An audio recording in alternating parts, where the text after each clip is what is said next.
اور ادھر پاکستانی لڑکے کی محبت میں کراچی آنے والی امریکی خاتون 120 دن بعد ناکام وطن واپس لوٹ گئیں۔ پاکستانی لڑکے سے محبت میں امریکہ سے کراچی آنے والی امریکی خاتون اونیچا اینڈریو رابسنس نے 120 دن 4 ماہ بعد نامراد امریکہ واپس لوٹ گئیں۔ اور ادھر امریکی خاتون ملکی غیر ملکی ایئر لائنز کی پرواز کے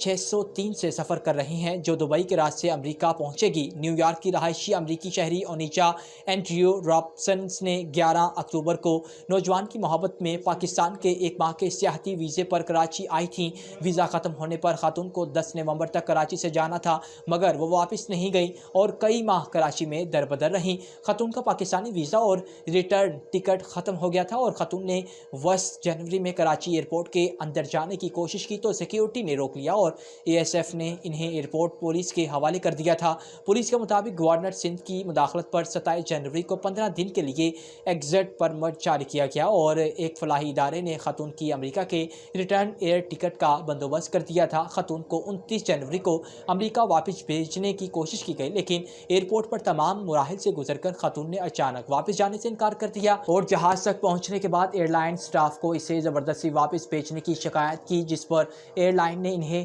آف لوڈ کر دیا تھا اور بعد ازاں خاتون ایئرپورٹ سے ٹیکسی میں بیٹھ کر گھاٹن میں مبینہ دوست کے گھر کے باہر پہنچ گئیں اور کئی دن وہاں قیام کیا۔ پھر ایک فلاحی ادارے نے انہیں ایک پناہ دی جس دوران طبیعت خراب ہونے پر خاتون کو چند روز قبل جناح ہسپتال کے خصوصی وارڈز میں داخل کیا گیا تھا جہاں خاتون میں بائی پولر ڈس آرڈر کی تشخیص ہوئی تھی۔